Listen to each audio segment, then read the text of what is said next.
সাংবাদিক তুহিন হত্যার ঘটনায় ৮ জনকে শনাক্ত করা হয়েছে, এর মধ্যে ৭ জনকে গ্রেপ্তার করা হয়েছে। গাজীপুর মেট্রোপলিটন পুলিশের দাবি, এরা সবাই তুহিন হত্যার সাথে সরাসরি জড়িত। জিএমপি কমিশনার জানান, হানি ট্র্যাপ করে অর্থ হাতিয়ে নেয়ার ভিডিও করার কারণেই হত্যা করা হয়েছে সাংবাদিক তুহিনকে। এই ঘটনার সঙ্গে পূর্ব শত্রুতার কোনো তথ্য পাওয়া যায়নি বলে পুলিশের দাবি।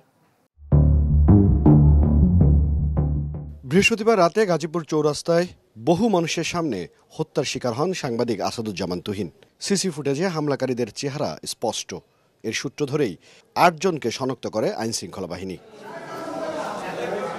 দেশজুড়ে অভিযানে জড়িত ৬ জনকে গ্রেপ্তার করে পুলিশ আর ১ জনকে র্যাব। এরা সবাই এই হত্যার সঙ্গে সরাসরি জড়িত ছিল বলে জানানো হয়েছে। ২৪ ঘন্টার মধ্যে সর্বোচ্চ এফোর্ট দিয়ে সকলকেই, একজন আসামি ছাড়া সকলকে গ্রেপ্তার করতে সক্ষম হয়েছি এবং আমি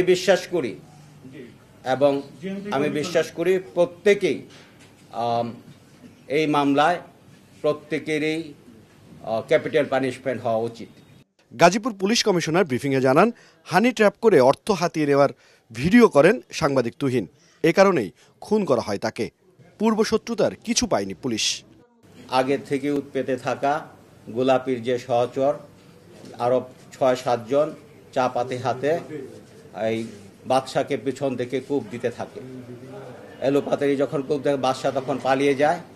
এই ভিডিওটি ধারণ করছিল মরহুম সাংবাদিক আসাদুজ্জামান তুহিন। তিনি বসে এই ভিডিও যখন ধারণ করছিল, তার এই ভিডিও ধারণটি এই ক্রিমিনালরা দেখে ফেলে।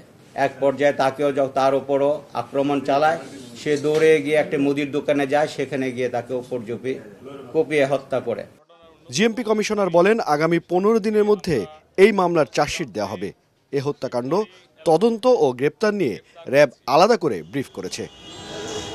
গাজীপুরে একের পর এক ঘটছে প্রকাশ্যে সন্ত্রাসী কর্মকাণ্ড, যার সর্বশেষ বলি সাংবাদিক তুহিন।